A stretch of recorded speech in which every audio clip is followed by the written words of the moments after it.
Bienvenida, maestro Carlos, y bueno, te cedemos los micrófonos.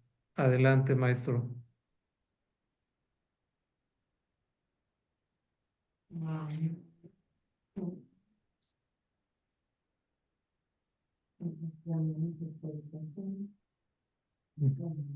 Bien, Sí, sí. muy buenas noches a todas y a todos. Espero que se encuentren muy bien y desde luego pues sumamente agradecido por un lado con don Mario y doña Rosario Sandoval, nuestros presidentes del Consejo Nacional de Laicos. Don Mario, como siempre, un enorme gusto saludarte de nueva cuenta y desde Igual. luego pues mis saludos a doña Rosario, quien supe que tenía un compromiso Entendido. inamovible y que por esa razón no pudo estar con nosotros esta noche. Y también saludar a nuestra vicepresidenta, doña Araceli Salazar. Así es que me da mucho gusto saludarlos de nueva cuenta, estar con todas y cada una de ustedes, con nuestro presidente, enviarles saludos muy afectuosos a doña Rosario y desde luego, pues también un gusto estar con nuestra vicepresidenta, doña Araceli. Así es que muchos saludos y encantado de estar con ustedes y muy agradecido por esta nueva invitación, porque por lo visto, pues mi debut de hace algún tiempo, Sí, pues no fue el típico debut y despedida, sino que gracias a su enorme generosidad y paciencia puedo estar de nueva cuenta con ustedes. Por otro lado, también le agradezco a mi amigo don Víctor Chávez, que es este enlace privilegiado que he podido tener con el Consejo Nacional de Laicos, pues que me haya formulado a nombre de ustedes y en primera instancia la invitación, a la que desde luego respondí con singular entusiasmo, convicción y gratitud.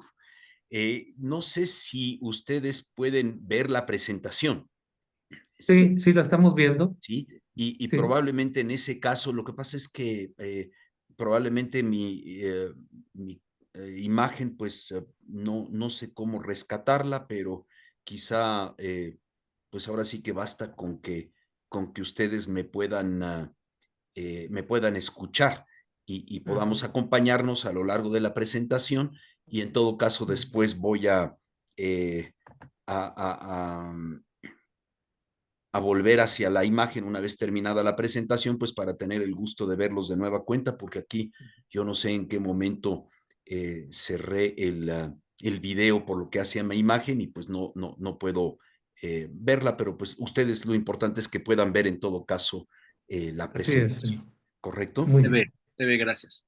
Sí, y desde luego, pues agradecer de manera muy importante a todas y cada una, a todos y cada uno de los integrantes de nuestro Consejo Nacional de Laicos y que esta noche me dan el privilegio de poder encontrarme nuevamente con ustedes y poder establecer un diálogo a propósito de los desafíos económicos de hoy, que ese fue justo el tema que me encomendaron y que mucho les agradezco pues que me hayan permitido pues preparar para compartirlo con todas y cada uno de ustedes, con todos y cada uno de ustedes, en este muy importante Consejo Nacional de Laicos para nuestra iglesia y al que me sumo con especial entusiasmo y gratitud, como lo decía hace unos minutos. Así es que, pues hecha esta introducción, de verdad muchas gracias y como decía por ahí algún amigo mío judío, don David Konsevic, que decía de sí mismo que tenía 4 grandes cualidades.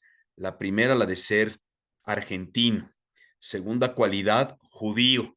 Y ahí va más o menos empatado con nuestro querido y extrañado Papa Francisco, que ya descansa en la gloria de Dios nuestro Señor, pero que desde luego esto requiere de un matiz, porque si bien es cierto los dos argentinos, pues resulta que uno judío y el otro católico, nada más que bien decía Juan Pablo II que los judíos son nuestros hermanos mayores. Así es que en ese sentido más o menos iban empatados mi amigo David Konsevic y el Papa Francisco, el Santo Padre, pero donde de plano ya perdimos a mi amigo David Konsevic es cuando dice de sí mismo tener otras dos cualidades importantes, la de tener la sencillez de Maradona y la humildad de Hugo Sánchez. Y ahí sí, nada que ver, como dicen los jóvenes hoy en día, con el Papa Francisco, que vaya que sí tenía la sencillez y la humildad que solo un santo padre del calibre y de la altura de Francisco podía tener de cara a su iglesia y de cara al mundo entero. Así es que todo esto porque don David Concevic me decía alguna vez: Carlos, ten mucho cuidado cuando le pidas a alguien su tiempo, porque tiempo es vida. Cuando le estás pidiendo a alguien su tiempo, le estás pidiendo que te comparta un tramo de su vida. Así es que por este tramo de su vida que comienza puntualmente, con una puntualidad inglesa aquí, gracias a don Mario Sandoval y desde luego también gracias a doña Araceli Salazar, pues estamos empezando con una puntualidad verdaderamente inglesa. Haremos un receso por aquello de ten mucho cuidado cuando le pidas a alguien su tiempo, porque el tiempo es vida. Haremos un receso a las 8:30, 15 minutos de descanso, de 8:45 a 11:40 de la noche, sin parar, y luego otros 20 minutos de descanso y de 12 de la noche a 2:30 de la mañana, y ahí terminaremos por aquello de tener mucho cuidado y respeto al tiempo de ustedes. Así es que no, que nadie se agobie, que nadie se preocupe. En una hora concluiré mi presentación y dejaré un espacio para preguntas y respuestas, si a ustedes les parece bien, para terminar a más tardar en punto de las 9:30 de la noche, siendo desde luego considerado y atento con su tiempo y su vida, como me lo pedía y me lo sugería mi amigo don David Concevic. Así es que sin mayor preámbulo, pasemos entonces ahora a la presentación y comenzaría yo por abordar ciertas predicciones económicas para 2025. Desde luego, no se trata aquí de ser ningún pitonizo o pitoniza, un mago o una maga, un adivinador o adivinadora del futuro, pero básicamente pues hay proyecciones y predicciones que de pronto pues más vale que quienes las hacen se equivoquen y las cosas salgan mejor, pero el asunto es que las predicciones económicas que se tienen para este año no son particularmente ni halagüeñas ni motivadoras. Lo primero que habría que señalar es que con datos de la Organización Mundial del Comercio, que como ustedes saben tiene su sede en Ginebra, en Suiza, pues a nivel global, comenzaría yo por el escenario global, para después pasar a Estados Unidos y finalmente a México.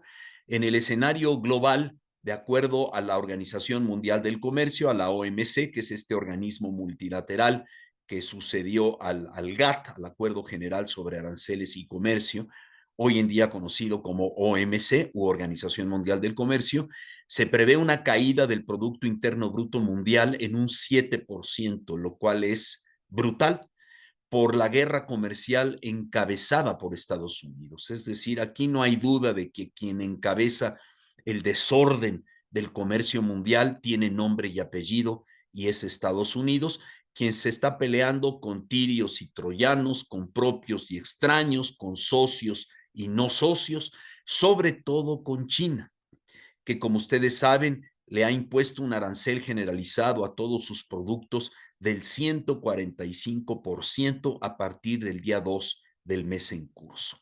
De tal manera que pues quien lidera este desorden mundial en el comercio es precisamente Estados Unidos, y por estas guerras comerciales que ha abierto el presidente Trump en todas direcciones y en todos los escenarios y con todos los países, con unos más, con unos menos, con unos antes, con otros después, pero sobre todo con la potencia económica mundial que es China, se prevé y se teme por parte de la Organización Mundial del Comercio que pueda haber una caída del Producto Interno Bruto Mundial del orden del 7%, lo cual desde luego es de consecuencias incalculables.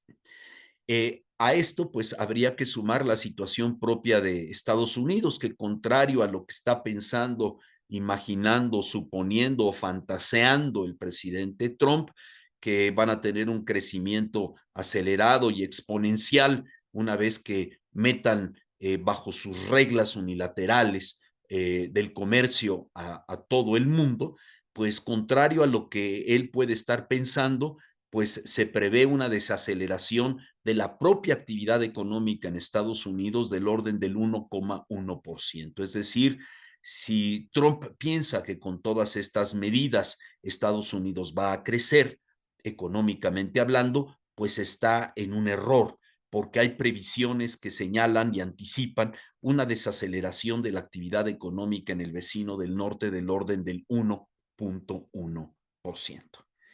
Ahora, que si nos vamos al caso de México, pues tenemos predicciones muy preocupantes porque mientras que Citibanamex establece una predicción de un crecimiento de la economía del 0.2%, solo del 0.2%, hay que tener en cuenta que con el presidente López Obrador y durante todo su sexenio mágico, pues resulta que no crecimos más allá del 1% en promedio en los 6 años. No creció México más del 1%. Es un crecimiento ridículo para las necesidades que este país tiene de generar empleo digno y bien remunerado. Lo que tenemos que hacer no es exportar mexicanas y mexicanos para que en el vecino país del norte los atropellen, vulneren sus derechos humanos fundamentales, los discriminen, los aplasten, los injurien, los ofendan, pero a eso los estamos exponiendo cuando somos incapaces de crecer a una tasa razonable del 4 o 5%, cuando menos. Hay que tener en cuenta que en los regímenes tan criticados por el presidente López Obrador del priismo, por ejemplo, si bien es cierto, eran otras las condiciones del mundo y del comercio internacional, durante los sexenios de López Mateos y de Gustavo Díaz Ordaz, este país tuvo una tasa de crecimiento anual promedio del 6% durante esos dos sexenios. De tal manera que pues hay que tomar esto en cuenta porque además, interesante, tuvimos probablemente al mejor secretario de Hacienda de todo el siglo XX, que fue ni más ni menos que Ortiz Mena, que curiosamente no era economista, sino era don Antonio Ortiz Mena, era abogado y él fue secretario de Hacienda y Crédito Público los 6 años de gobierno del presidente López Mateos y 5 años de gobierno del presidente Díaz Ordaz y renunció a raíz de la matanza de 1968.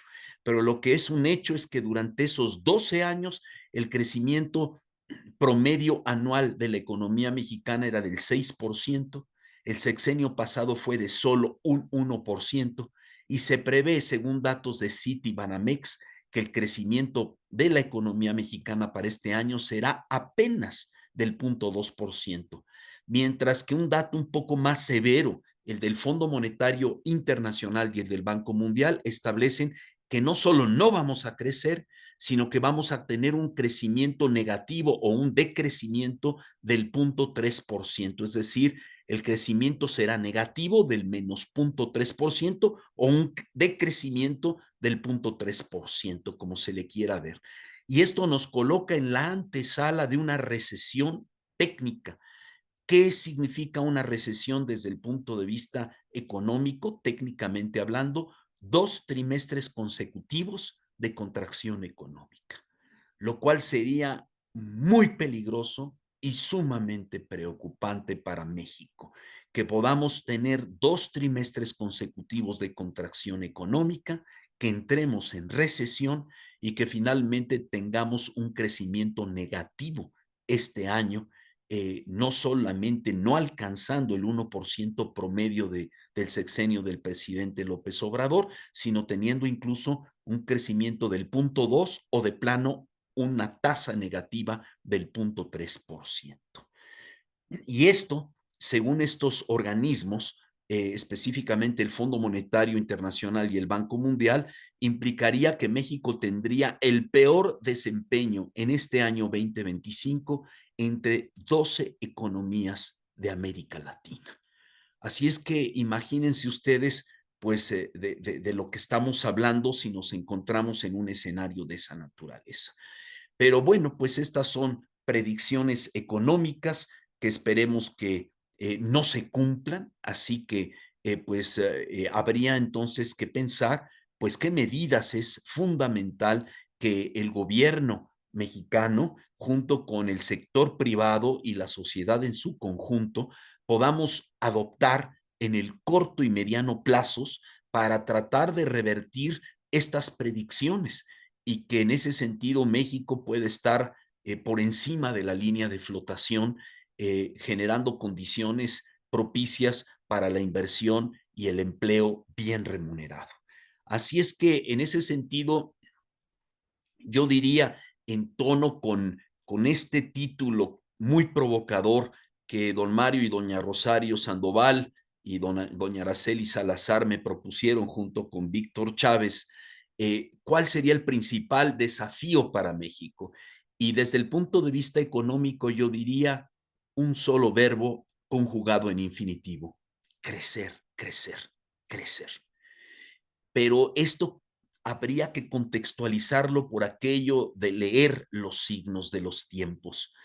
Y para esos efectos, pues leyendo los signos de los tiempos, lo primero que tendríamos que señalar es que este crecimiento tendría que ser a contracorriente.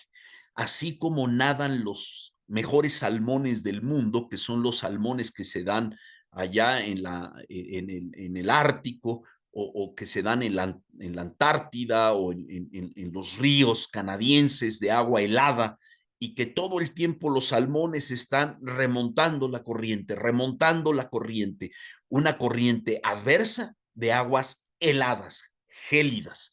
Bueno, pues lo mismo tendría que hacer el gobierno mexicano con el concurso de las empresarias, los empresarios y el sector social para poder crecer. Pero ¿cuáles son los signos de los tiempos? En primer lugar, decía yo que estamos frente a un entorno volátil e imprevisible. Volátil e imprevisible. No hay nada estable porque lo único estable, lo único permanente es el cambio. Lo único permanente es el cambio. Y es además imprevisible porque es absolutamente imprevisible con qué saldrá literalmente el presidente Trump el día de mañana. Eh, Ojalá y Melania eh, logre lo que a lo mejor su gabinete no logra. Ella de pronto por su cercanía afectiva como esposa del presidente le diga que lo que está haciendo es una barbaridad y en ese sentido lo conmine, perdón, a cambiar de perspectiva.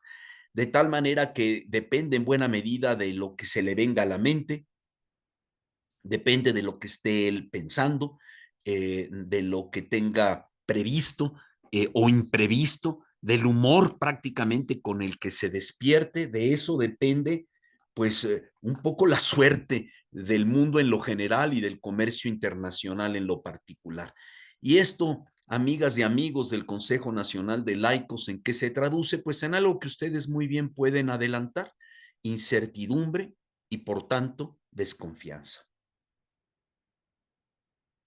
Entre ustedes estoy seguro que hay empresarias y empresarios que tienen sus propias empresas o que trabajan en algunas otras corporaciones y sabrán que un valor fundamental para cualquier empresaria o empresario micro, pequeño, mediano y otro tanto de lo mismo por lo que se refiere a las grandes empresas es el tema de la confianza.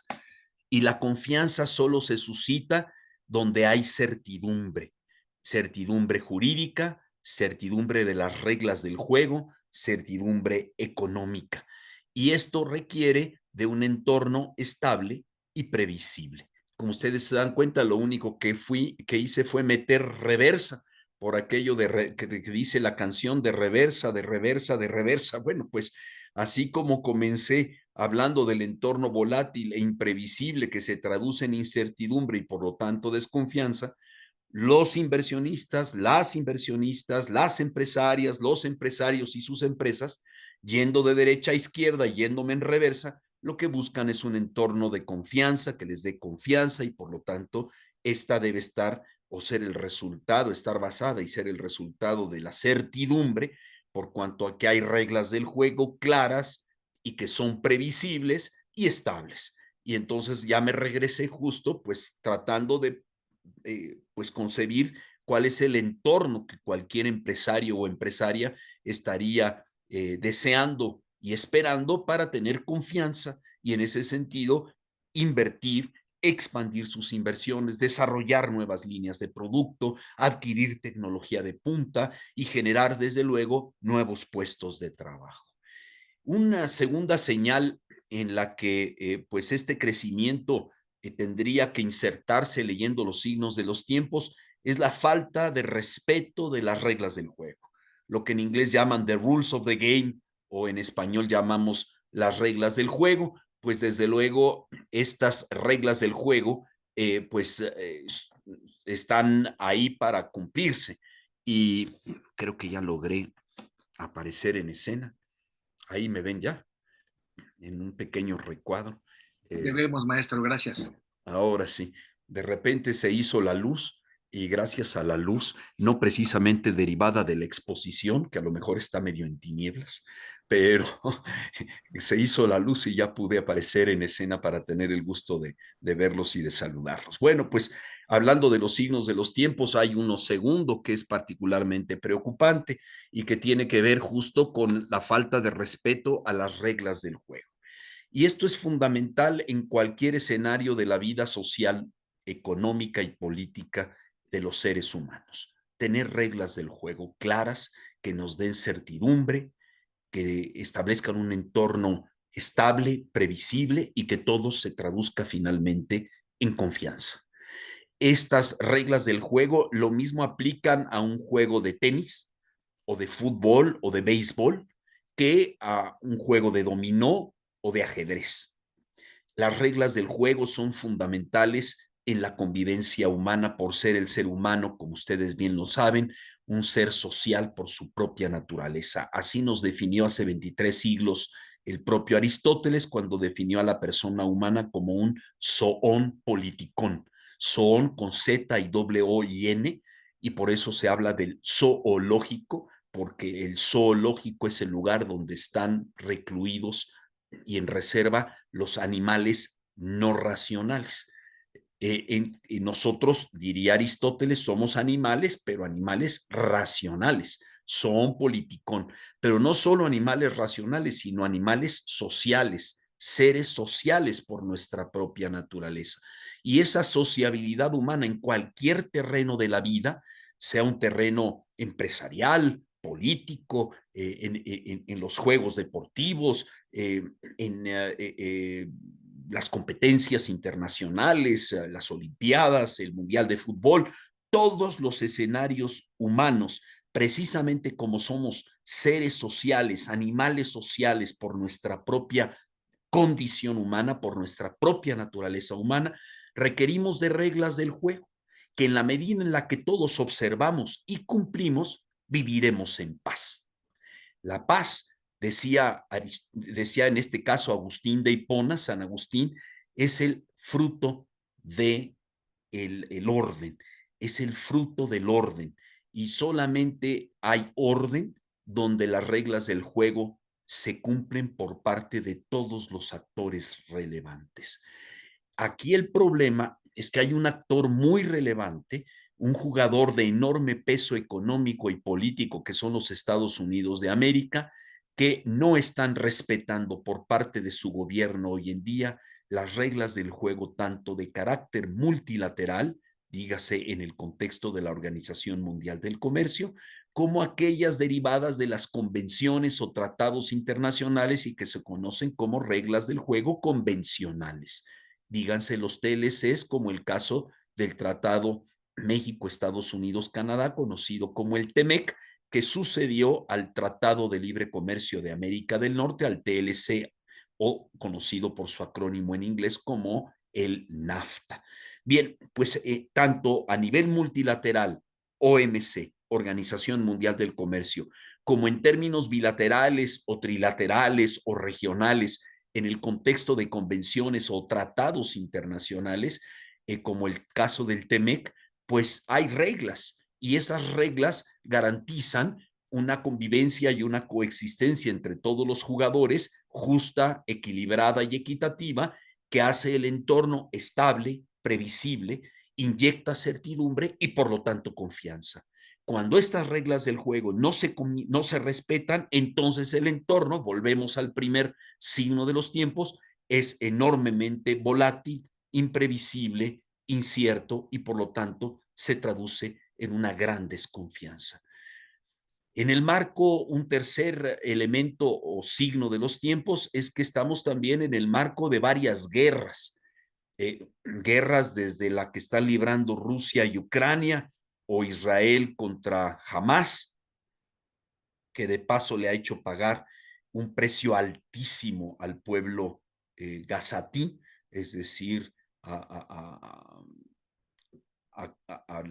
la sociedad civil, al Estado palestino, a los palestinos, que pues cientos de ellos, miles de ellos no tienen vela en ese entierro porque ni pertenecen a Hamas ni han alentado las agresiones, desde luego, injustificadas de Hamas en contra del Estado de Israel y particularmente de su población, matando a algunas personas con el lanzamiento de estos misiles y secuestrando a muchas otras, pero lo que es imperdonable es la cantidad de bajas y de civiles y de muertos y desaparecidos por parte de la población civil palestina, que ni la debe ni la teme y que han pagado un precio altísimo por esta guerra. Pero ahí estamos hablando de guerras militares.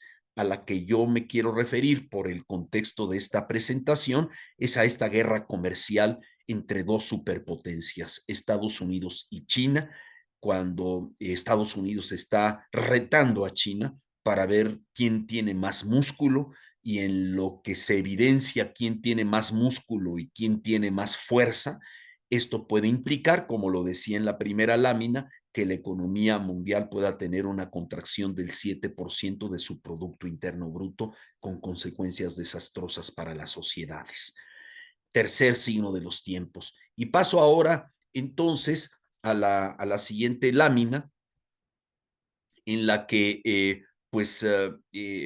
diría yo, frente a estos signos de los tiempos, pues para poder crecer, México necesita instrumentar algunas tareas a hacer. Para crecer hay ciertas tareas a hacer. Y yo diría, sin pretender agotarlas todas, ni muchísimo menos, porque pues esto sería muy complicado el poderlo llevar a cabo, pues que es importante que México reduzca su déficit fiscal, es decir, el derivado del gasto gubernamental vis a vis los ingresos que obtiene el propio gobierno. De tal manera que pues tiene que, en la famosa reforma fiscal tan traída y tan llevada, que no se ha dado, y que me parece que habida cuenta que la presidenta Sheinbaum pues tiene mayoría clarísima en la Cámara de Diputados y en la Cámara de Senadores, pues debería realizar una reforma fiscal profunda para quitarse la tentación de echar mano de las pensiones o de recursos del Banco de México para efectos de financiar el gasto gubernamental. Necesitamos una reingeniería a través de una reforma fiscal profunda que nos permita, por un lado, obtener más ingresos de una forma racional y que respete pues las condiciones incluso constitucionales establecidas en el artículo 31, fracción cuarta, que establece que son obligaciones de ustedes y mías contribuir al gasto público de la federación, estado, municipio o ciudad de México en que se resida, pero viene además un señalamiento muy claro que ese es donde reside el derecho humano a tener un tratamiento fiscal justo y equitativo. Dice, son obligaciones de los mexicanos, este es el encabezado del artículo 31 de la Constitución, 2 puntos de aparte, fracción cuarta, contribuir al gasto público, no al gasto de campaña de tal o cual candidato, no al gasto de tal o cual gobernador, no a la compra de la casa de verano o de la casa o del departamento de París de tal gobernadora o de tal diputado o de tal senador. No, no, no, no. Eso es corrupción y esos individuos deberían estar en la cárcel. El problema es que en México no hemos aprendido que las escaleras se barren de arriba hacia abajo. Cualquier persona hombre o mujer que barra las escaleras de su casa sabe que se barren de arriba para abajo. Mientras no tengamos a estos personajes en la cárcel, seguirán sirviéndose con la cuchara grande a partir de los ingresos que debería el gobierno destinar única y exclusivamente al gasto público, no al gasto privado. Eso se llama corrupción. Son obligaciones de los mexicanos contribuir al gasto público de la federación, estado, municipio y Ciudad de México, dice el texto constitucional, de la manera proporcional y equitativa que dispongan las leyes. De tal manera que una de las fuentes, no la única, pero una de las fuentes a través de las cuales el gobierno se hace allegar los recursos necesarios para poder financiar su gasto, el gasto gubernamental, son nuestros impuestos, los que ustedes y yo pagamos, tanto impuestos directos como el caso del impuesto sobre la renta, cuya declaración el día de mañana tendremos que presentar puntualmente a más tardar, o como personas físicas, como personas morales el 31 de marzo pasado, o de tal manera que de ahí se financia el gobierno a través de el pago de nuestros impuestos, sean directos, impuestos sobre la renta, o impuestos indirectos como aquellos derivados del consumo. Ejemplo, el impuesto al valor agregado. De tal manera que se trate justo de reducir el déficit fiscal del 5.7%, pues al menos al 3.9% del Producto Interno Bruto, de tal manera que el gobierno no gaste más de lo que ingresa. Ustedes lo saben muy bien y en ese sentido, hablando de temas económicos, pues mis respetos para las mujeres que tienen un sentido económico extraordinario, sea en sus empresas o en sus propias casas con sus familias. Nadie organiza mejor el presupuesto y el gasto vis a vis el ingreso que ustedes las mujeres. Son unas genios, son unas magas. Yo no sé cómo puede por ahí haber machos misóginos desbalagados, y es para quitarse el sombrero, porque mientras uno se anda haciendo los grandes sueños del auto nuevo y le voy a cambiar las llantas y le voy a hacer y le voy a tornar y vamos a comprarnos ahora un nuevo aparato de sonido y un televisor con tales y cuales características, nuestras esposas dicen, a ver, Carlos, ubícate, te voy a dar 3 tabletas de Ubicatex al día para que te ubiques, Carlos. Ubícate y toma tus 3 píldoras de Ubicatex. Ni vamos a comprar el televisor, ni te vas a cambiar, ni vas a cambiar tu coche, y deja de estar pensando en la remodelación para hacer tu sala de juegos con tus amigos y tu bar, porque hay que pagar las colegiaturas, la hipoteca, hay que pagar esto, hay que pagar aquello y lo demás allá, y por lo tanto, además de que estén equilibrados el ingreso y el gasto, de ser posible, reservamos un pequeño porcentaje para el ahorro. Esas son las mujeres, esas son las mujeres. Por algo la palabra economía viene del griego oikonomos. Oikonomos. Fíjense qué interesante. Si hay grandes economistas, por definición son las mujeres, porque la palabra economía en su origen griego de la antigüedad viene de 2 expresiones, oikonomos, que traducidas al castellano significan la administración del hogar.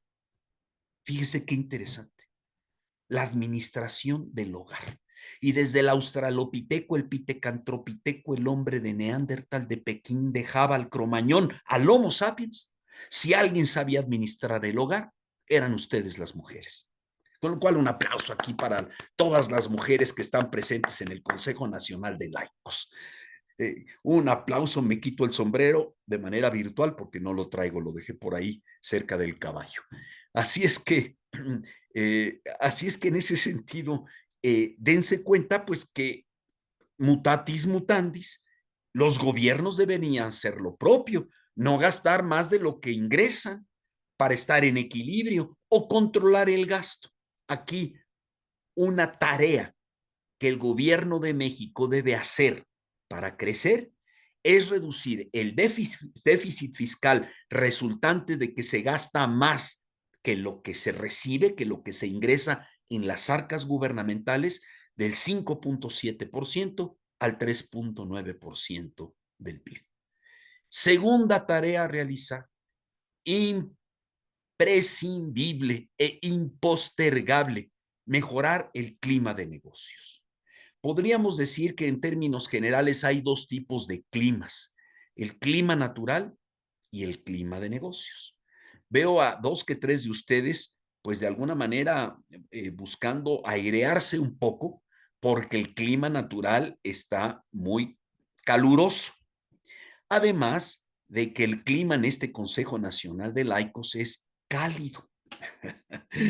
No es lo mismo caluroso que cálido. Caluroso está el clima natural, cálido es el clima humano que se respira en el marco de nuestro Consejo Nacional de Laicos, gracias a nuestros presidentes, don Mario y doña Rosario Sandoval, a nuestra vicepresidenta, doña Araceli Salazar, y a todas y cada uno de ustedes que con sus aportaciones, su interés y su participación hacen que el clima de nuestro Consejo Nacional de Laicos sea muy cálido.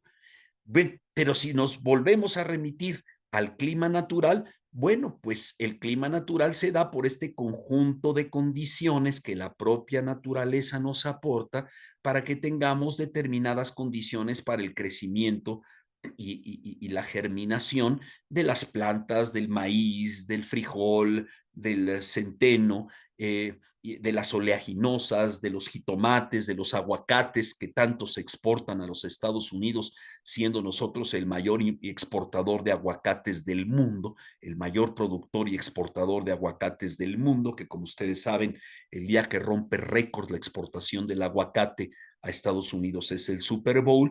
Pero hablando, me regreso un momento, del segundo punto que aquí destacaba en términos de desafíos para crecer en el entorno internacional y leyendo los signos de los tiempos, algo que es fundamental es el respeto a las reglas del juego, señor Trump, porque hablando de las reglas de carácter convencional, como el caso del TLC que tenemos suscrito México, Estados Unidos y Canadá, se le quitó a Estados Unidos el pretexto para impedir el acceso a su mercado, al mercado más grande del mundo del aguacate mexicano, el mejor aguacate del mundo. Durante 80 años, para ponérselos como muestra, un botón, durante 80 años el mejor aguacate de este planeta no pisó territorio de los Estados Unidos.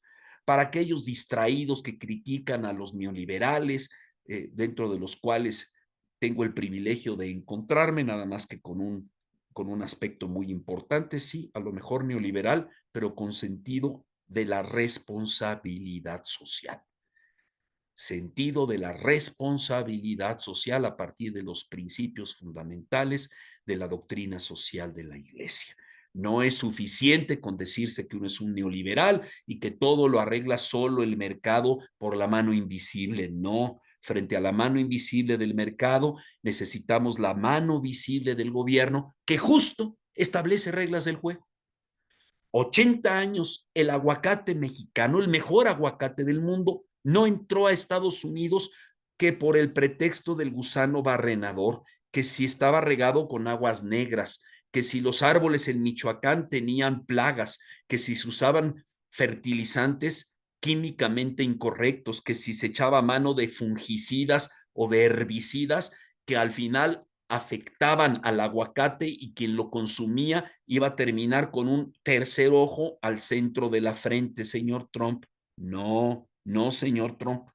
Pero hay que respetar las reglas del juego y esas reglas, gracias al TLC de América del Norte de corte neoliberal, tan criticado por el gobierno anterior, es que podemos exportar y México es una potencia exportadora. Así es que no hay que andar criticando a los neoliberales nomás por el gusto de criticarlos, sin saber que hoy, como los 6 años del gobierno anterior y desde 1994 que entró en vigor el Tratado de Libre Comercio de América del Norte, hoy TEMEC, México es una nación exportadora no solamente de productos agrícolas o pecuarios, sino también de productos manufacturados. De tal manera que estas son las reglas del juego que no está respetando el señor Trump, y ese es el entorno en el que justamente necesitamos, segundo apartado, para crecer, mejorar el clima de negocios, porque frente al clima natural está el clima de negocios. El clima natural se da por definición.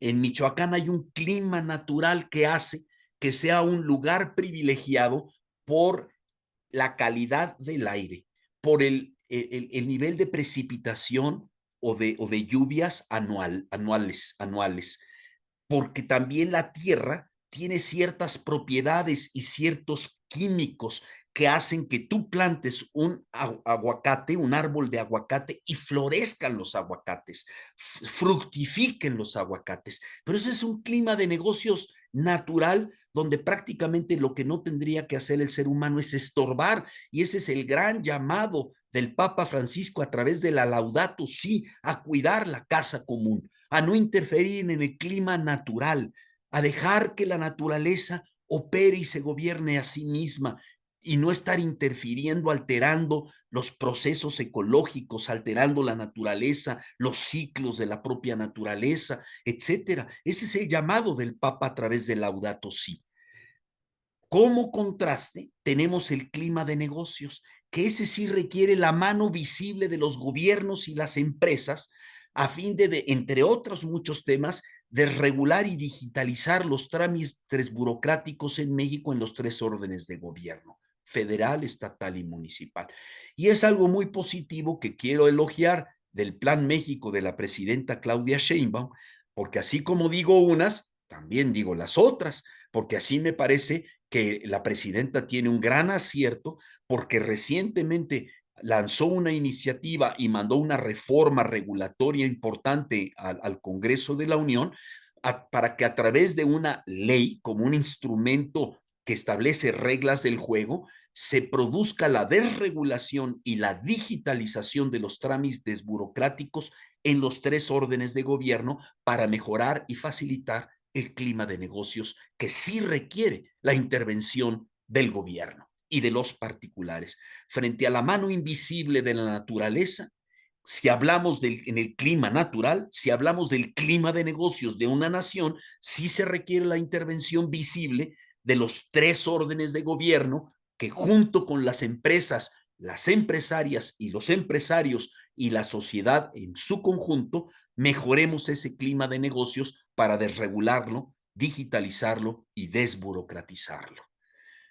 ¿Por qué? Porque esto va a incidir favorablemente en la inversión. Si tú facilitas el clima de negocios, si tú brindas certidumbre y seguridad, esto se traducirá en confianza y finalmente invertirán aquellos que tienen como vocación invertir: las empresarias y los empresarios nacionales y extranjeros. Esto está en el Plan México. Y también en el Plan México de la presidenta Claudia Sheinbaum está una tarea fundamental: incentivar la producción en México vía la sustitución de importaciones, para ver de repente qué es lo que podemos con inversión nacional y o extranjera, probablemente en proyectos de coinversión entre inversionistas mexicanos e inversionistas extranjeros, producir en México. ¿Qué podemos producir en México que hoy en día estamos importando? Para que desde ese punto de vista, si podemos producir en México chips, pues ¿qué esperamos para hacer alianzas estratégicas a lo mejor con el gobierno de Taiwán y con sus empresas? No digo que sea fácil, porque pues ahí tienes el tema de que esto va a poner más nervioso de lo que está el señor Trump, porque él quiere comerse solo y a bocanadas el pastel. Y va a decir, pues, ¿cómo es posible que ahora estos chips los estén haciendo en México si los deberíamos estar fabricando en Estados Unidos? Pues, señor Trump, zapatero a tus zapatos, zapatero a tus zapatos. Hay economías primarias que se basan fundamentalmente en la agricultura y la ganadería.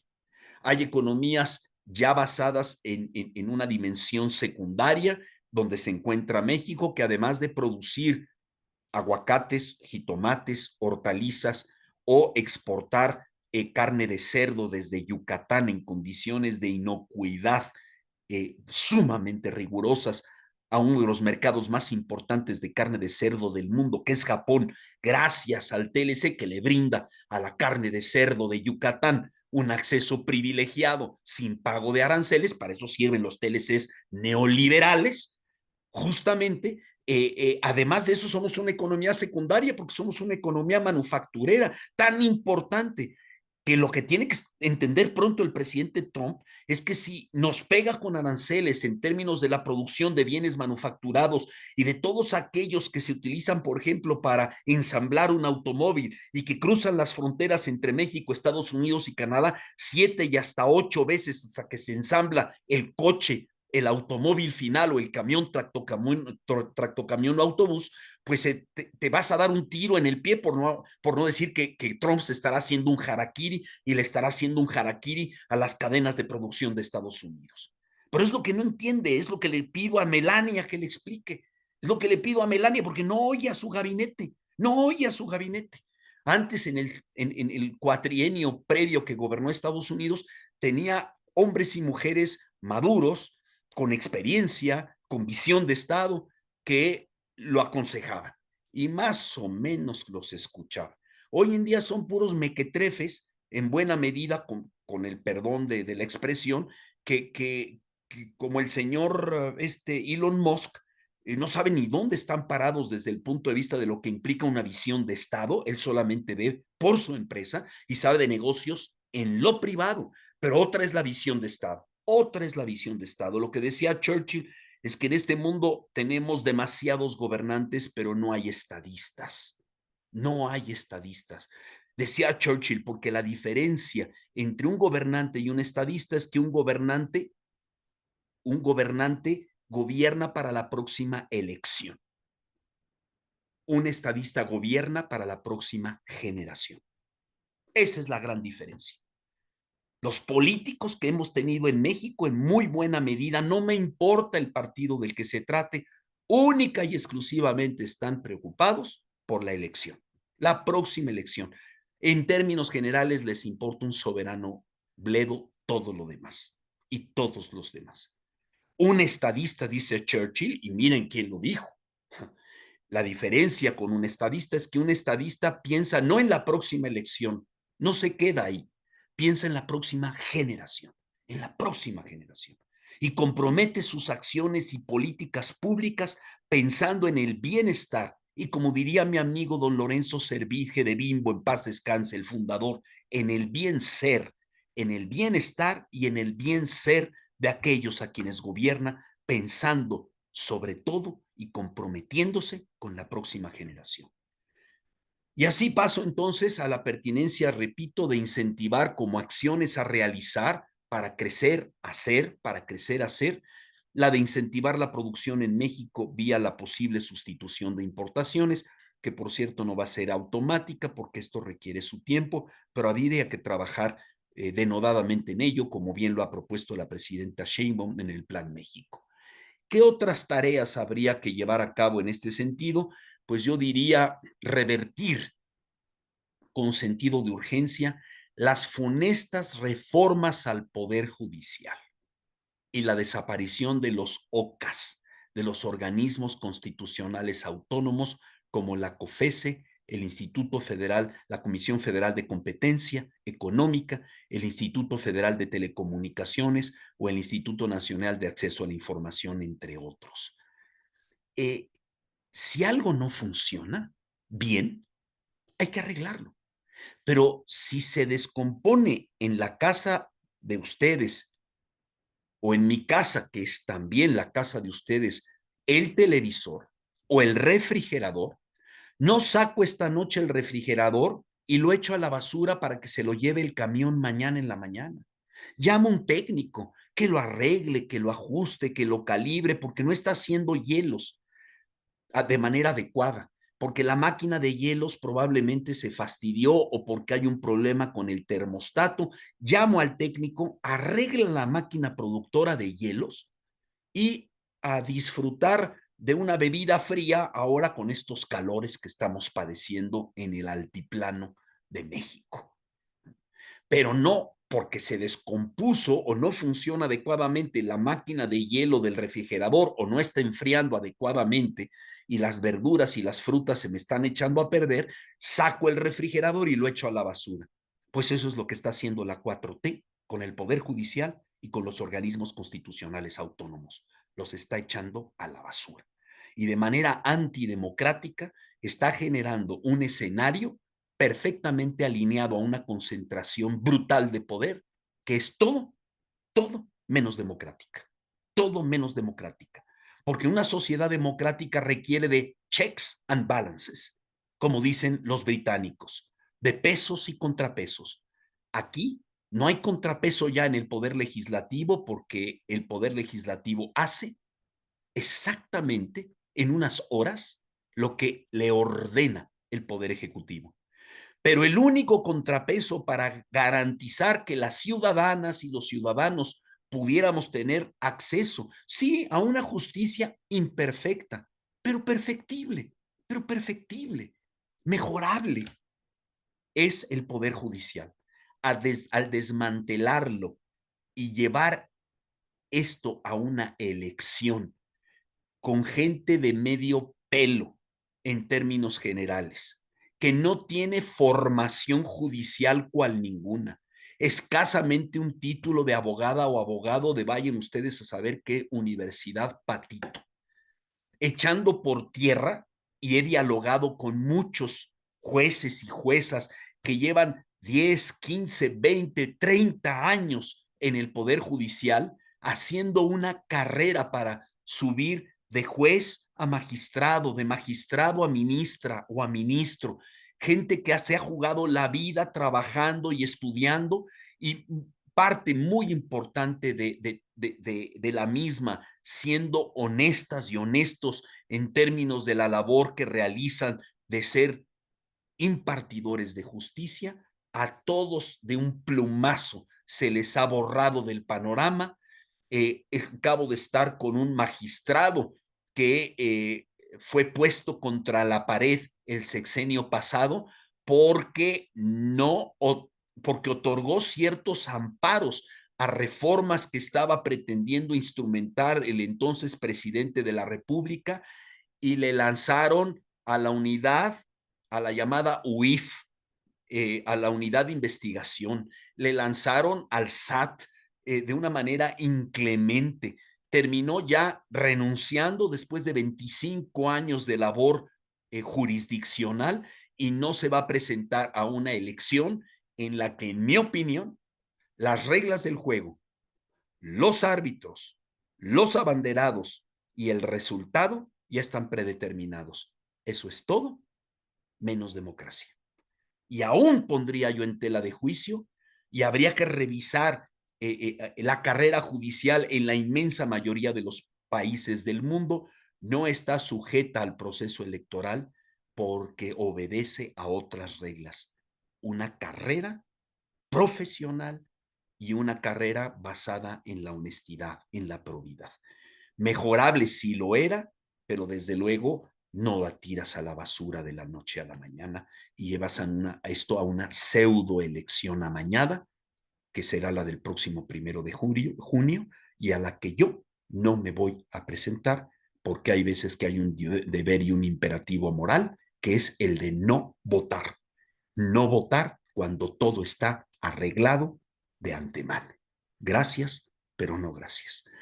Y desde luego organismos fundamentales como el garante de la competencia económica. ¿Por qué la Comisión Federal de Competencia Económica es fundamental y no debe estar adscrita a la Secretaría de Economía? Porque es la que garantiza que la competencia sea sana y equitativa en el mercado, que haya nuevos entrantes que nos presten servicios de telefonía en condiciones competitivas, porque al final de cuentas esto tiene que ver con la democracia desde el punto de vista económico, es decir, que las ciudadanas y los ciudadanos, somos 130 millones en México, podamos acceder a bienes y servicios de mayor calidad a menor precio. Servicios y bienes de mayor calidad o menor precio. Y esto solo se da cuando hay un órgano garante de que la competencia sea justa y equitativa y obedezca reglas del juego, de tal manera que los peces grandes no se terminen comiendo en un darwinismo económico a los peces más pequeños. Porque al final el beneficiario es la consumidora, el consumidor, y somos 130 millones, somos mayoría. O en materia de telecomunicaciones, el Instituto Federal de Telecomunicaciones, o la tan necesaria transparencia para que el gobierno nos explique qué hace, cómo lo hace, entre otros muchos aspectos con mis impuestos, y que dé explicación y justificación de la actuación del gobierno. Se necesita el INAI. ¿Se podían mejorar? Sí, pero no tendrías que haberlos desaparecido y subsumirlos bajo la férula del poder ejecutivo. Entre otros organismos constitucionales autónomos para asegurar los indispensables equilibrios de gobierno en una democracia. Revertir, ojalá, pero lo dudo mucho, lo dudo muchísimo. La presidenta Sheinbaum, ahora sí, su esposo, que trabaja en el Banco de México y que debe ser un hombre muy avesado en estos temas, le explicara que estas reformas van a llevar al país a una debacle en términos de seguridad y certidumbre, es decir, de confianza, es decir, de inversión, es decir, de empleo. Siguiente tarea, adelantando ya porque nos estamos acercando, siendo las 8:58 con 28 segundos al final de mi presentación, y para poder dejar espacio para un diálogo con ustedes, que eso es lo que siempre resulta muy interesante, y desde luego pues con todo el interés de mi parte en poder escuchar sus participaciones, sus puntos de vista, sus preguntas. Otra acción que hay que hacer para crecer es la de respetar y garantizar los derechos humanos reconocidos en la Constitución Política Mexicana, sobre todo a los opositores del régimen, a los opositores del régimen. Esto es fundamental en toda democracia, que pueda haber también un espacio para las minorías desde el punto de vista político partidista. Lo dice en una obra que tengo por aquí a mis espaldas en la casa de ustedes, un pensador francés, un politólogo francés llamado Régis Debray. Les recomiendo muchísimo esta obra de Régis Debray, que lleva por título La Constitución explicada a mi hija.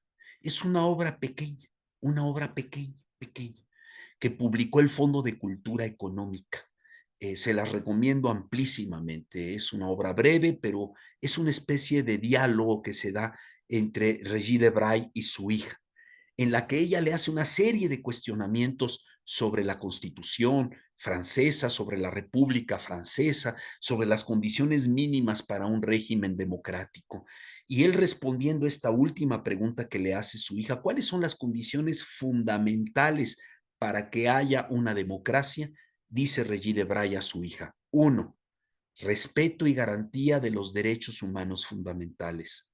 2, respetar y garantizar esos derechos, en particular a las minorías, a las minorías, a las minorías raciales, a las minorías religiosas, pero también a las minorías políticas, a aquellos que no están en el poder. 3, equilibrio de poderes entre el poder judicial, el poder legislativo y el poder ejecutivo. Y 4, y no menos importante, libertad de opinión y de información.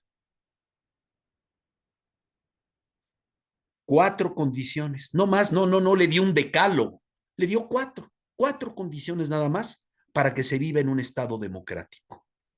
Repito, primera condición: respetar y garantizar los derechos humanos en lo general reconocidos en la Constitución.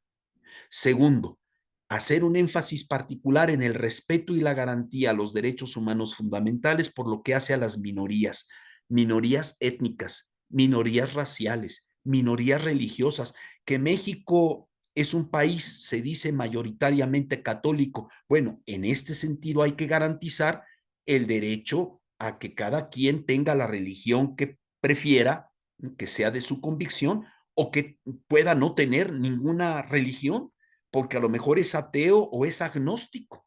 Mi padre era agnóstico y me tuve que ir cuando estaba yo en terminando la primaria, al tumbaburros, al diccionario para averiguar qué significaba la palabra agnóstico, porque mi padre, en paz descanse, casado a los 39 años con una mujer de 19, hombre visionario, sabio, mi madre, ella era católica y él era agnóstico. 39 y 19, la canción de José José, 40 y 20. Y resulta que mi padre era agnóstico y voy al diccionario y es alguien que duda de la existencia de Dios. El ateo no cree en la existencia de Dios, pero el agnóstico duda y mi padre dudaba. Y sin embargo era un hombre bueno y un hombre de buena voluntad, mucho, mucho, mucho mejor persona que yo que soy católico, pero mucho mejor persona. Dios no anda haciendo esta selección de los de aquí y los de allá, ¿eh? Y eso fue lo que nos recordó el Papa Francisco. Es una iglesia abierta a todos, a todos, a todos, porque además hay que recordar cómo murió Jesús de Nazaret en la cruz y con los brazos extendidos de par en par. En la iglesia nos abrazan a todos, a todas y a todos. Paréntesis, nada más, porque ya me estaba yo prendiendo. Y entonces, para no prenderme más de la cuenta, regreso a la presentación. Tercer valor fundamental, equilibrio de poderes entre el legislativo, el ejecutivo y el judicial. Y cuarto y último, el respeto a la libertad de expresión de las ideas y el derecho a la información. Sin esas condiciones, no hay democracia, hay dictadura. Punto. No pretendamos hacer en México, que nos encanta a los mexicanos y mexicanas, a todo ponerle edulcorante. Tan es así que pásame por favor la linternita, dame un vasito, súbete al cochecito, nos deja el camioncititito, una cosa espantosa, espeluznante para el idioma castellano. No, súbete al autobús, pásame la olla, dame un vaso, pásame una cucharita. Ahí sí, porque no te estoy pidiendo el cucharón de la cocina, te estoy pidiendo una cucharita para mi café. Hay que saber cuándo usar el diminutivo. Pero como nos encantan los edulcorantes, nos encantan los pasteles Sambors llenos de merengue. Que no nos pase lo que es los pasteles Sambors. Mucho merengue y poco contenido. Tenemos que llamar a las cosas por su nombre, por su nombre. Lo que no es democracia es dictadura. Y si no se lo preguntamos a Mario Vargas Llosa, el premio Nobel de literatura peruano, que algo sabía de esto cuando llamó a México y a los gobiernos de México la dictadura perfecta. Hasta que en el año 2000, por primera vez tuvimos una elección libre, con reglas del juego imparciales y un garante ajeno al gobierno como el Instituto Nacional Electoral para garantizarnos a ustedes y a mí que los resultados de la elección, las reglas del juego para competir y el cumplimiento por parte de ellas de los candidatos y candidatas se ajustaran a las reglas del juego, a la ley. Esto está hoy en grave riesgo. Siguiente tarea para crecer, hacer para crecer, hacer para crecer. Ya casi termino. Maximizar las oportunidades de diversificación. Subrayo este sustantivo común, diversificación.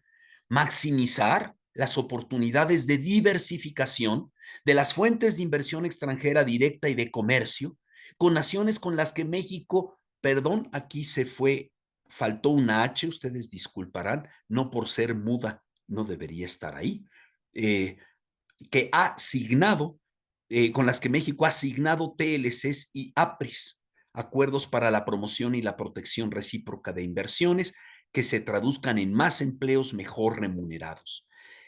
Cuando llamo a la diversificación, es porque me parece maravilloso que seamos vecinos de los Estados Unidos.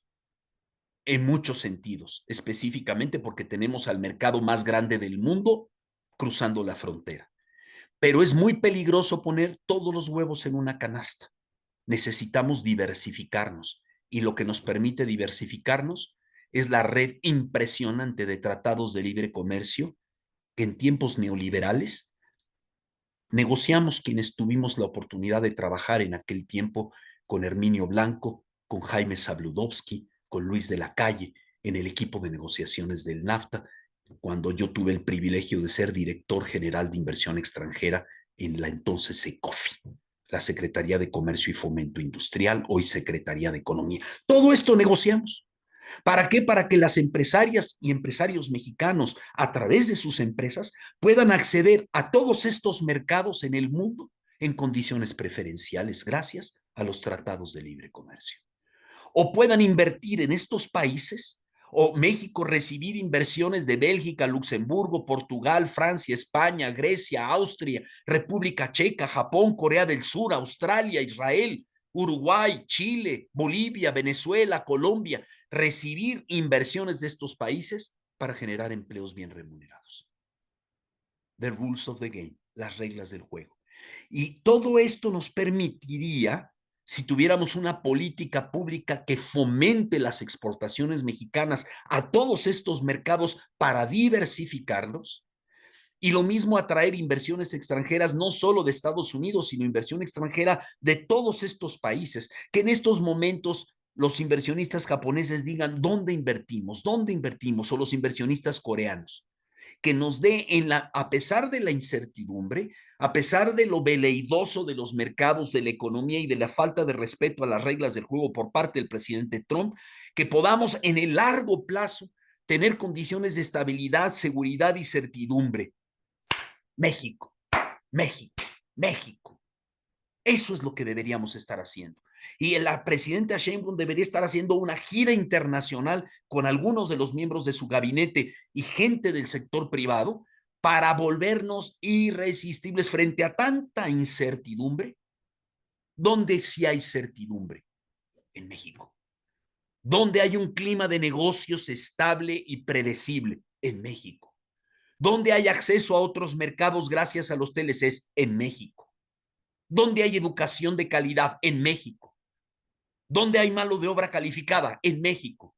¿Dónde hay seguridad? Donde no te secuestran, donde no se llevan a tu hija o a tu hijo. El crimen organizado, donde no hay trata de personas, donde no hay pornografía infantil, donde no hay madres buscadoras porque no hay nadie a quien buscar. México, México, México. Pues no hay estas condiciones. No hay estas condiciones. Y esto debería tomarse con toda la seriedad del mundo en Palacio Nacional y en el Palacio de San Lázaro, y dejar de estar en el Palacio de San Lázaro chacoteando como luego chacotean los diputados y los senadores, disputándose el poder como todo menos como animales racionales, según nos llamaba Aristóteles hace 23 siglos, sabiendo que tienes una responsabilidad que tus electores te han encomendado de buscar el bien común para hacer del bien común el más común de los bienes y la justicia social. Y así ya para terminar, para concluir, hablando de otras tareas que hay que hacer para crecer, garantizar, ya lo adelantaba yo, la seguridad y la integridad de todas las personas humanas, así como de sus propiedades y empresas en todo el territorio nacional. ¿Cómo es posible? Es decir, ustedes estarán conmigo cuando los fines de semana tengo 2 hijas mayores, María Inés y Ana José. Son 2 nombres que además me fascinan y las niñas, bueno, son mi locura igual que mi hijo Mariano. María Inés, Ana José y Mariano. Cuando les doy permiso para salir al antro, yo digo, ¿qué clase de antropoides? De antropoides se van a cruzar en el camino, en el periférico, en el distribuidor vial, en el segundo piso, alcoholizados, manejando a 160 kilómetros por hora porque les parece gracioso, porque no se respetan las reglas del juego, porque en muchos sentidos no hay un Estado de derecho, sino un Estado de facto, porque en el Estado de derecho, como su nombre mismo lo dice, se respetan las reglas del juego necesarias para una convivencia sana, ordenada y pacífica. Y entonces ahí está uno con el Jesús en la boca. Hija, no te pidas otra bebida que no sea una cerveza. y que la destapen frente a ti y no sueltes tu cerveza por amor de Dios. No la sueltes porque no sabes si le van a poner drogas, si le van a poner yumbina, si le van a poner algo, porque además los del antro están en connivencia con los taxistas de afuera para hacer un levantón y desaparecer a la niña y violarla. Sí, sí, sí, sí, así es esto, así es esto. Entonces hay que ver esto con toda la seriedad del mundo, con toda la seriedad, porque ¿dónde? ¿Qué tiene que ver esto con la economía? Todo. ¿Dónde invierten los inversionistas nacionales y extranjeros? Donde hay seguridad, no solo jurídica, sino seguridad e integridad en sus personas, sus familias, sus propiedades y sus empresas. Y necesitamos, último punto con el que cierro, y no menos importante, quizá por eso lo dejé al final, porque me parece que es entre todos uno brutalmente relevante, que es la educación, la educación, la educación. Y eso lo sabían muy bien José Vasconcelos y Torres Bodet, dos emblemáticos y paradigmáticos secretarios de educación en México, cuando alguna vez tuvimos secretarios de educación que tuvieran visión de Estado. No he conocido otros. Mejorar la calidad y la cobertura, no solo la cobertura, no solo la cobertura, sino la calidad de la educación en todos los niveles, para abatir no solo el analfabetismo tradicional, sino también el analfabetismo digital y tecnológico. ¿Alguna vez cuando murió Steve Jobs, el creador de Apple, de Mac, Sergio Sarmiento, que es un hombre muy inteligente, escribió una columna en el periódico Reforma que llevaba por título Jobs y entre signos de interrogación mexicano? ¿Cuál hubiera sido la suerte de este mismo niño, exactamente el mismo niño, Steve Jobs, si en vez de nacer en el norte de California, que su madre no lo abortara y que gracias a las leyes de California pudiera con facilidad darlo en adopción, hubiera nacido en el Nayar, en la Sierra Norte de Puebla, o en una comunidad Tzotzil en Chiapas? Yo les aseguro que Apple no existiría. ¿Qué no podemos y debemos en México? Apostarle nuestro todo a la educación. Porque un pueblo educado es un pueblo democrático, competitivo y próspero.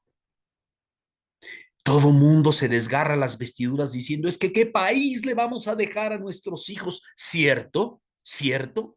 ¿Qué país le estamos dejando a nuestros hijos? Pero lo más importante no es eso, sino qué hijos e hijas le estamos dejando a este país. Y el factor fundamental para dejar hijas e hijos, ciudadanas y ciudadanos, que respeten las reglas del juego, cumplan la ley, respeten a su prójimo, paguen salarios justos, hablen con la verdad, paguen sus impuestos, respeten la ley, es la educación. Porque la educación es un cerillo que se enciende en medio de la oscuridad. Ilumina. Y como decía el Papa Francisco una y otra vez, la luz está llamada a derrotar a las tinieblas. Este es el reto fundamental que en términos generales tiene este país desde el punto de vista económico para este año y los años por venir. Les agradezco muchísimo su paciencia, su tiempo y nuevamente, como el tiempo es vida, este tramo de su vida que generosamente todas y cada una, todos y cada uno me han compartido. Muchas gracias a todas, muchas gracias a todos y especialmente a don Mario y doña Rosario Sandoval, nuestros presidentes, y a doña Araceli Salazar, nuestra vicepresidenta. Muchas gracias y estoy a su disposición. Muchas gracias, maestro Carlos. Pues la verdad, es la verdad lo que comentaste y hay mucho trabajo por hacer. A mí lo que más me ha impactado es que hemos descuidado mucho al país, como tú lo mencionas, al grado de que cómo es posible que tengamos que traer vehículos chinos cuando todas las partes del vehículo se fabrican fuera de México y con la intención de hacer una planta en México donde las partes también las traerían de fuera. O sea, como que no hemos tenido la visión de cuidar a México en muchos aspectos en cuanto a los aranceles, por ejemplo, que es lo que hace Trump, y de alguna manera seguir, como tú decías, haciendo esas visitas para invitar a otros países a que inviertan en México, que ahorita por las noticias que hemos visto, pues ha sido en baja, o sea, hemos bajado tremendamente la inversión extranjera y muchos están inciertos de venirse a México para establecerse aquí. Pero Exacto. bueno, nos abriste mucho la mente y la que más me impacta es lo último que dijiste de la educación. Yo creo que la educación, mientras no se ponga la atención en eso, vamos a seguir teniendo pues esa falta de madurez y de tener esa visión de futuro, ¿verdad? Pero bueno, pues por lo pronto te agradecemos mucho, Carlos, de veras, muy interesante la conferencia. Pues dejamos los micrófonos abiertos a ver, si alguien quiere levantar la mano. Con mucho Ah, gusto y les sí, agradecería nada sí. más si, como no puedo abrir Muy bien. completamente la pantalla, entonces Sí, si me pueden ustedes hacer favor guiando. de Muy decirme bien. su nombre Sí, y su pregunta o su comentario para yo poderlo saludar personalmente. Voy muy bien. ¿verdad? Y entonces Sí, claro. dejo de Pues compartir ya dejamos. la presentación, ahí están mis datos y ahora sí ya Sí, los tengo a todos en pantalla. Si me permiten un instante nada más para encender la luz atrás, porque sí. que se vea esto un poco mejor. Si alguien tiene alguna pregunta, levante la manita y diga su nombre y la pregunta para que el maestro Carlos pueda contestarles. Listo, ahora sí. ¿Mm? Estoy a lo que ustedes Sí, dispongan y si nada más me dicen su nombre para sí, claro. saludarlos de esta manera y alguna pregunta, comentario, punto de vista que puedan tener, Ujú. pues desde luego muy bienvenidas y bienvenidos.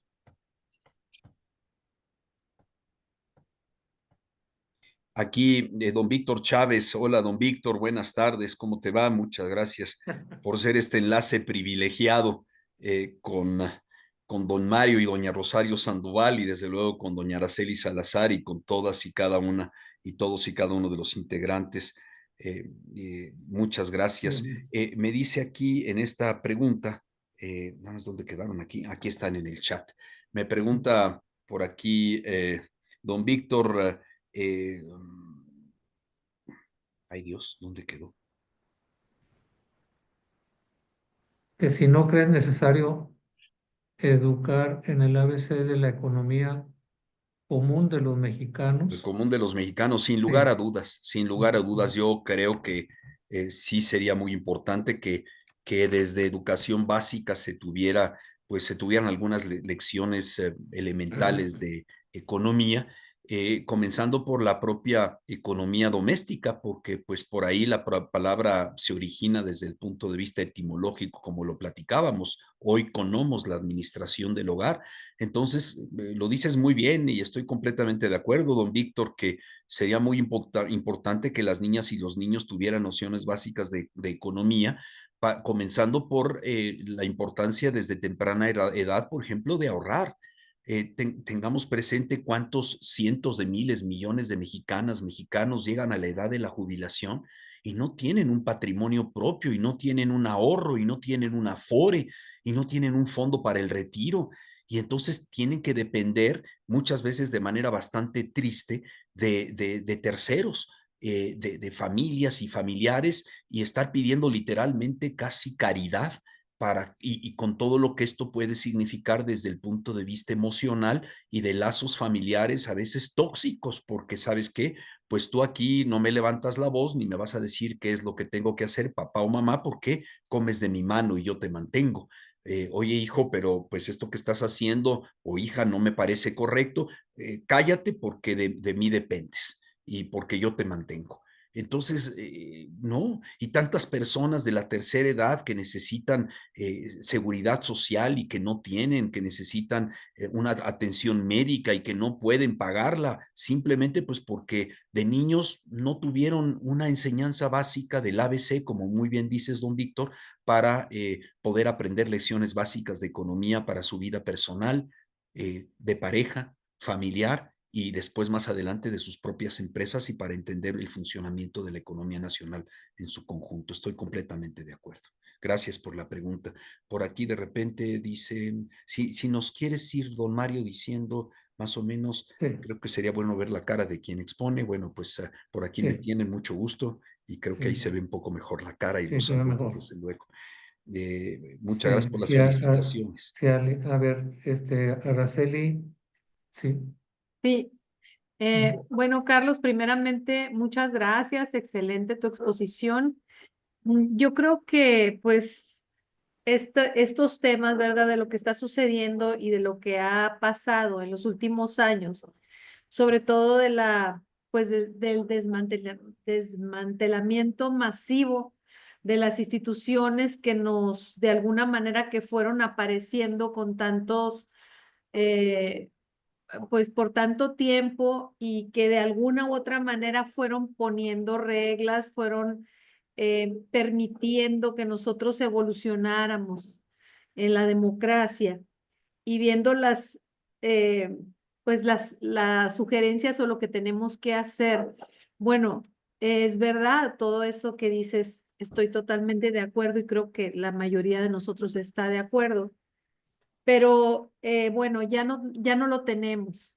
Entonces, a mí la verdad sí me entra como que en ese corazón, pues, de querer hacer realmente algo, porque muchas de las cuestiones que tú hablaste, lo que tenemos que hacer exactamente, como revisar lo de las instituciones, como ver la certidumbre de los empresarios y todo eso, pues difícilmente está en nuestras manos esos niveles. Como México lo entiendo, pero pues bueno, a nuestro nivel creo que hay cosas que pues no están en nuestras manos. Sin embargo, yo pienso y según lo que nosotros hemos entendido a través de algunas conferencias, mm, que pues hay que participar, Sí, ¿no? O sí, sea, entonces tú como yo sé que eres una persona experta en esto y sé que hay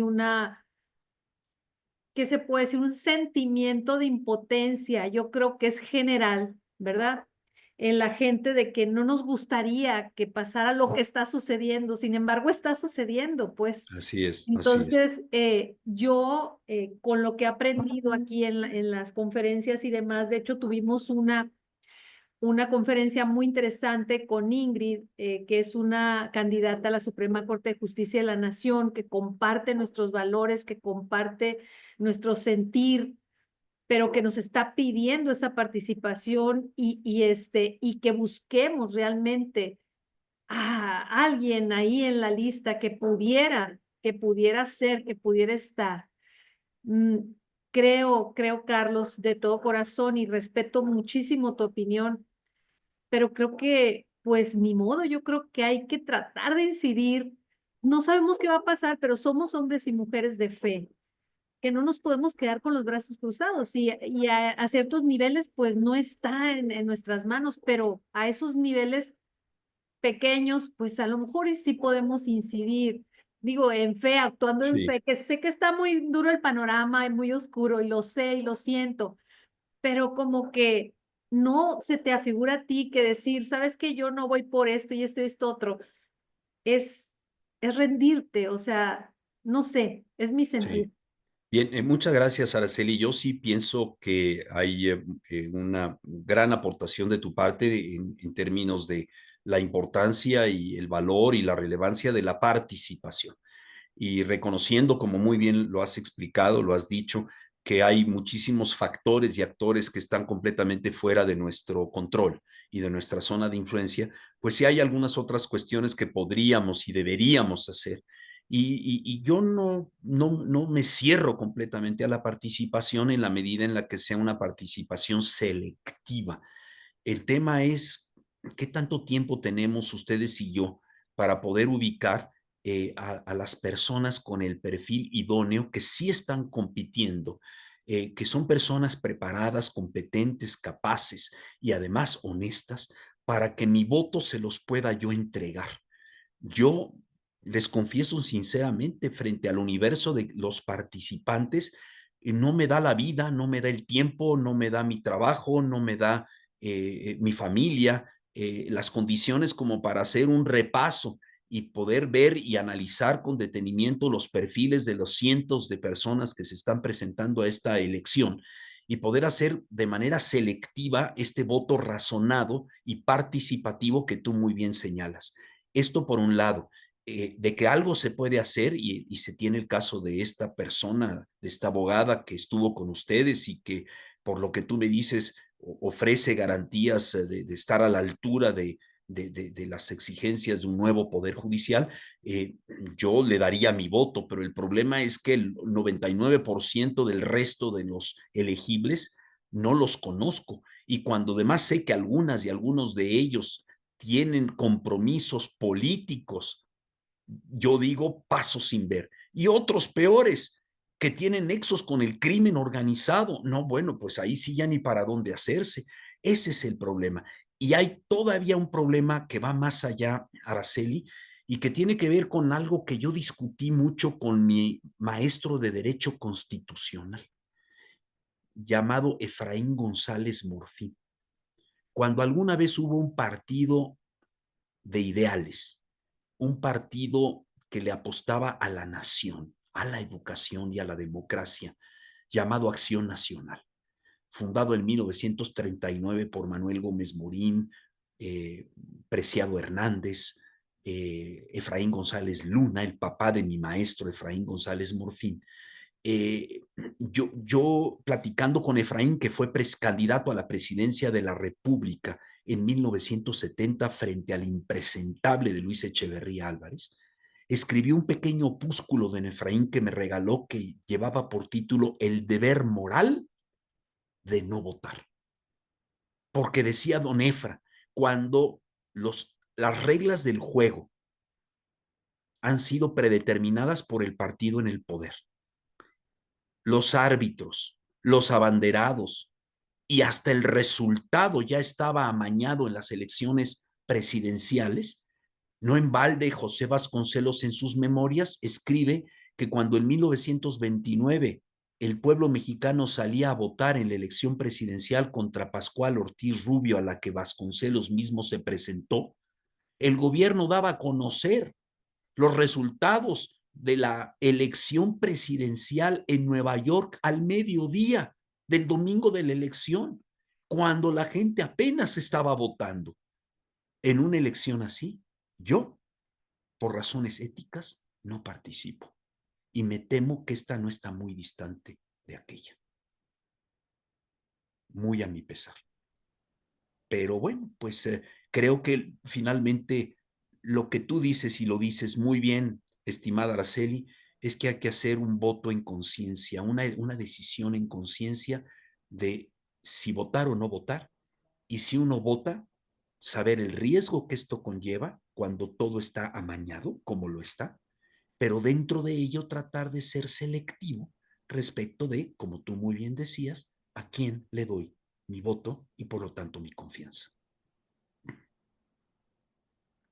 Muchas gracias, maestro. Gracias. Bueno, tenemos otra pregunta de Héctor, Don Héctor, buenas de noches. Tabasco. Sí, buenas noches, Carlos. Me gustó tu exposición, creo que está muy clara. Me atrevería yo a hacer unos comentarios muy aparte de lo que te comenta Araceli en cuanto a tu posicionamiento en cuanto al voto o no voto por la... Sí, con mucho gusto, gracias. Me lo reservo el comentario. Yo más que nada quisiera agregar en el desafío que tenemos nosotros estamos haciendo un análisis de 2 trimestres, es decir, en cuanto al crecimiento. Eh, Tenemos incertidumbre, tenemos desconfianza. Sin embargo, ¿cómo poder hacer sinergia de lo que tú planteas con los que realmente necesitan conocer el desafío? Ya lo conoce la cúpula empresarial, pues, a lo mejor lo comentaste tú por ahí, ya lo conocemos ahorita nosotros en el Consejo Nacional Laico, parte de la iglesia, movimientos, pero ¿cómo hacer conciencia y transmitir que este desafío es latente y que está ya vivo en los que realmente van a decidir la situación? Casos diputados, casos senadores, ¿de qué manera le podemos decir, saben qué? Pónganse las pilas. O sea, ¿cómo poder hacer sinergia de este posicionamiento para con ellos? Es decir, no nos podemos Muy, quedar con esto nada más, decir, oye, sí, y ya lo sabemos nosotros y todo, pero la inercia va a seguir, seguir, seguir y seguirán decidiendo, aunque le diga que es el punto 1 de crecimiento, el punto 0, pues ellos va a valer si no hay la manera de convencerlo. Eh, como, ese es en cuanto a la pregunta, ¿cómo hacerle? Y en cuanto al posicionamiento de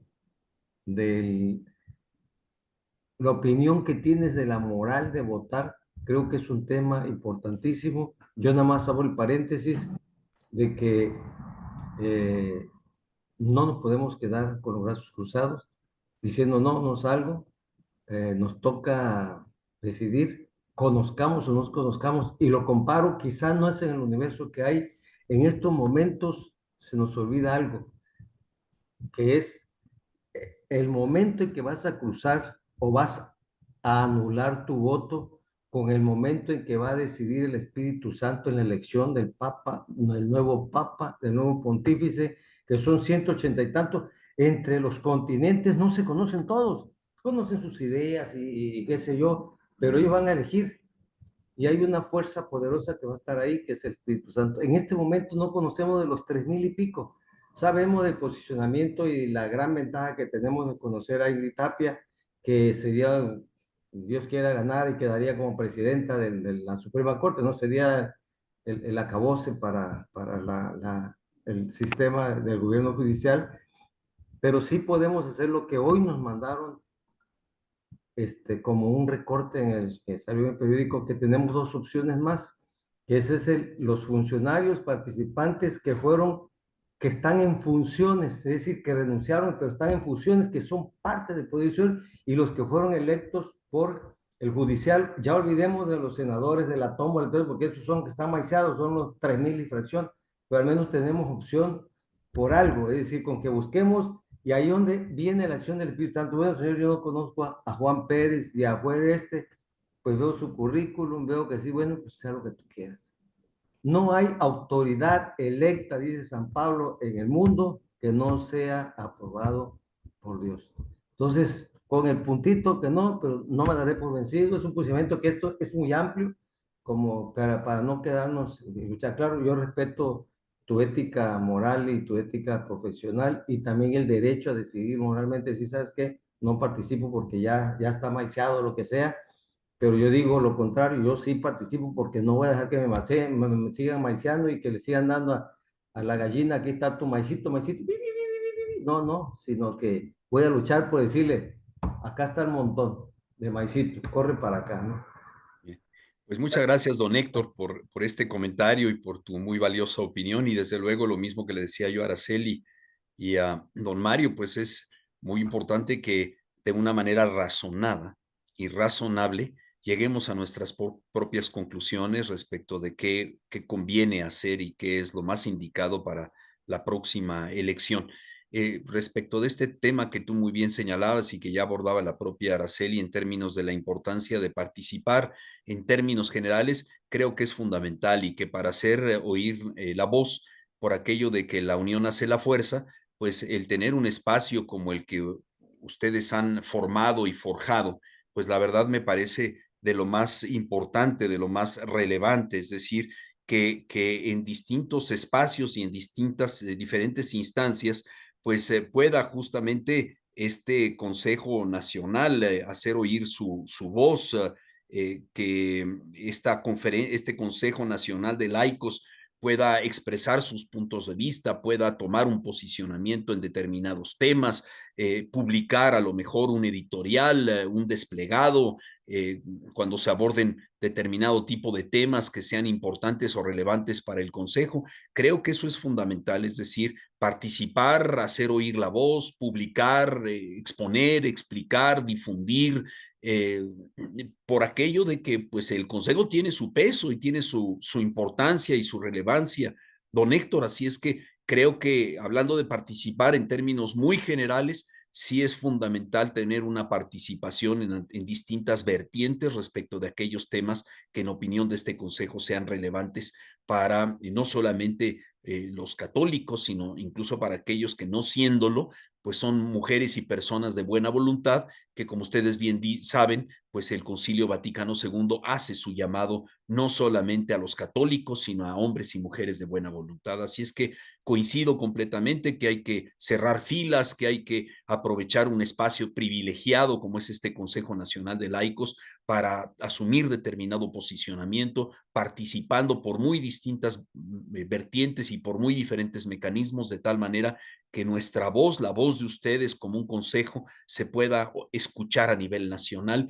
y llegue a los diputados, llegue a los senadores, a los gobernadores y las gobernadoras, a la presidenta y a los tomadores de decisiones desde el punto de vista político, porque de lo contrario simplemente se van por la libre y pareciera que no tuviéramos ni voz ni voto.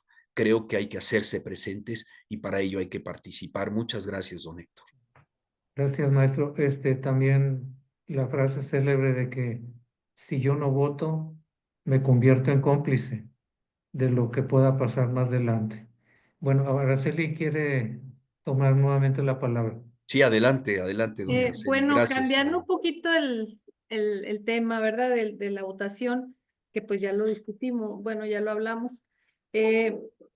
Yo te pregunto, Carlos, si tú, yo sé que el presidente Trump pues ha actuado con las tripas, tal vez, en la cuestión de aranceles, tratando de rescatar su país, yo así lo veo, ¿no? Tratando obviamente de rescatar su país con estrategias que tal vez pues no están funcionando y pues están creando un caos de alguna manera.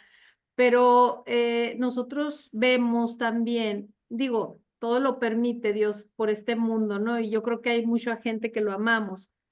Ha habido cosas muy, pues muy increíbles, porque creo yo que esa presión que ha hecho al gobierno para que actúe en cuanto a la justicia, ¿tú crees que es algo que pues no es real o si es real en cuanto, me refiero yo en cuanto a la actuación del gobierno, pues por la justicia? Estoy hablando específicamente de la situación de las drogas, ¿no? Bien, sí, pienso que ahí pues está tomando acciones importantes el gobierno de la República, el gobierno de la presidenta Sheinbaum. Considero que mientras no se reconozca que es un problema no solo nacional mexicano, sino multinacional, y que por lo tanto pues debería resolverse probablemente en el seno de Naciones Unidas, porque al final del camino, si México deja de ser atractivo por una serie de medidas que el propio gobierno mexicano tome para producir y comercializar estupefacientes, drogas sintéticas, fentanilo, pues estas vendrán de algún otro lugar del mundo, de las Filipinas, de China, de Malasia, de Papúa Nueva Guinea, de Brunei Darussalam, por un principio básico de economía. Mientras haya consumidores, habrá productores y comercializadores. El día que se dejen de comprar teléfonos celulares de una determinada marca, ese día la empresa quiebra, porque el que manda es el consumidor. Y entonces sí pienso que pues hay que llevar al gobierno de los Estados Unidos, como me parece que lo ha señalado de manera muy inteligente la presidenta Sheinbaum, a un señalamiento según el cual tienen una corresponsabilidad en este problema y que deben dejar de invertir miles de millones de dólares en armamento y mejor invertirlos en un problema grave de seguridad nacional que tienen ya y que tiene que ver con la salud, con la salud. la salud de su juventud y la salud de parte importante de su población que año con año se muere por el consumo de drogas, de todo género de drogas, sobre todo de drogas sintéticas y particularmente de fentanilo. Pero mientras no hagan este reconocimiento, punto número 1, autocrítico, y punto número 2, no tomen medidas e inviertan miles de millones de dólares para la salud pública de su población, el problema va a continuar. El problema, desafortunadamente, doña Araceli, va a continuar y el problema es que el crimen organizado se reinventa de una manera o de otra, se desplaza de un territorio a otro, donde se siente acorralado y acechado, se muda a otro territorio, se muda a las cordilleras, se muda a las montañas, se muda a las sierras, se va a las periferias, etcétera. Es algo muy difícil de resolver si no hay una colaboración multinacional en el seno de Naciones Unidas con responsabilidades y acciones específicas que se tengan que establecer y deslindar de tal manera que cada quien haga su tarea y juntos hagamos una tarea que concierne a todos a nivel global, que es la salud de nuestra población y particularmente la salud de nuestros hijos. Muchas gracias, maestro. Pues bueno, ya por el tiempo creo que terminamos esta conferencia. Te agradecemos mucho la exposición, Carlos. Te, te damos las gracias de parte de Rosario y mía y de Araceli como parte del consejo. Y bueno, pues invitar a todos para la próxima reunión, para que estemos listos y bueno, principalmente pues bendiciones, Carlos, para ti, para tu familia y por haber aceptado la invitación. Muchas gracias. Leo rápidamente un comentario que nos acaba de escribir con mucha claridad